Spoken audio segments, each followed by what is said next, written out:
Calling me on a day off? Cha-ching. This happened well over a year ago, but as a unionized employee I get every third Friday off.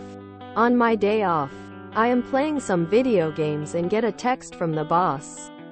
I know it's your day off, but whatever. That's easy to ignore. But then I get a second text. And after I ignore that I get a call. Boss, I know it's your day off, but our phones are down. Quote, me. No worries. I'll handle it. Quote. We hang up and I call our phone provider. I'm the IT and the contact there. And this isn't my first call ever to them, so I literally have their service department saved in my phone. I call. I register the problem. And they say they'll look into it. I provide them my boss's name and extension. And to call him when it's fixed. I then call my boss back and let him know that they'll call him ASAP. But now for the malicious compliance bit. Our contract stipulates a minimum call-in of 4 hours. Meaning that you cannot pay me less than 4 hours for a day. Unless it is by my own choosing. If you call me in for an hour and send me home, I get 4 hours of pay. But wait, there's more. We also have an overtime clause that pays OT at 150%. And lastly, we have a clause that says all OT must be approved by the boss. Or else it is one-to-one toil. Time off in lieu, which you can take at a one-to-one ration. I.e., if I decide that the weekend is a good time for server updates, I don't need to ask for approval, but my 2 hours of work only translate to 2 hours of paid time off. Elsewhere. Combine all this in one delightful batch and you get a 10-minute call that results in 6 hours of bank time off.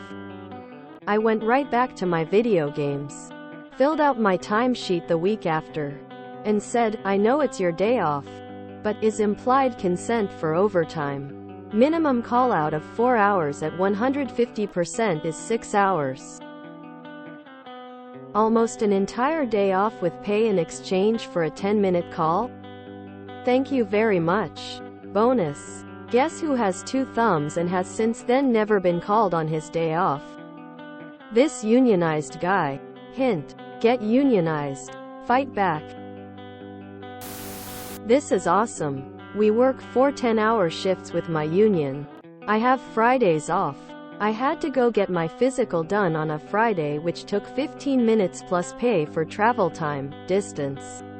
I got 4 hours of pay and $100 in travel time, distance. When I submitted my timesheet, Mangleman tried to say it was wrong. I grabbed one of my union stewards and he explained it very slowly as if to a toddler why it was right. It was hilarious. Good on you for knowing how time is counted for your position. Many people don't read or know their union contract and just take management's say for how things work out. You billing the proper amount and documenting was what made this great. We have similar rules. Except we have rostered on call and unrostered. If you're on call you get a retainer payment, but if you get called in unrostered then you make bank. Our boss wouldn't flinch about approving any of this. Our patch is quite wide and some of the callouts are literally turn it off and on again. If there's a call in my neck of the woods and the guy who's 120 miles away is on call, of course he's going to text me and ask if I'd mind having a look. In all fairness, the attitude of management and the team is so good it's unlikely some of us would claim in that circumstance. Unless we're hard up for cash. Sad boss noises, but what about your ability to engage directly with your boss and not through some evil third-party corporation? If it wasn't obvious. I would have thought your boss would only care about getting the phones fixed.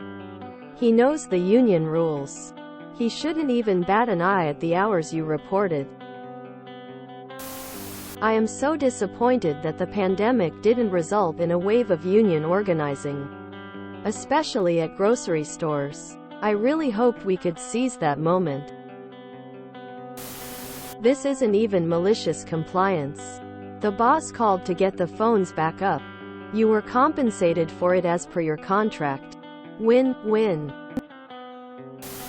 This is the best malicious compliance of 2023. Glorious.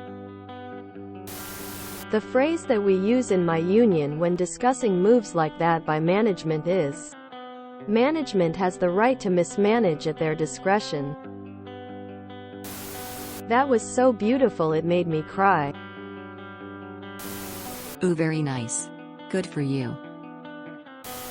My union would have required you to be paid 2 hours straight time for standby too. The sad thing is that counts as malicious compliance, or fighting. The company has rules about what happens if you get called on your day off. Your boss made the decision that calling you was warranted. Presumably, nobody knew how to fix the phones. And having them stay down would have cost more to the company than calling you did. You get paid what you're due for the work you've done. That's outrageous. You don't also get a meal allowance? We did. Hell union sheet metal worker 35 years. To be fair, this is a great deal for both sides. The employee gets paid, and the employer gets its problem solved easily, quickly, and effortless. This is how it is supposed to go. You do not want to know the costs for the employer to search several hours for a solution that might not even work. The 6H of pay for op is a fraction of the costs. Good employers know that and don't mind paying valuable employees. Somehow, this is news for the US.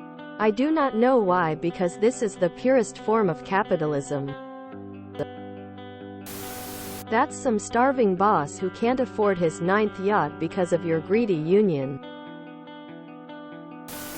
Isn't this just compliance? And where's the fallout? So, you're one of those people only doing your job for money, eh? Show more company spirit, dude. It's nice to see unions getting proper credit again. The main beneficiaries of demonizing unions are big companies. If you enjoyed this video, please check out our playlists full of similar content. Epic Eracast is like doom scrolling for your ears. Please like, share, and subscribe.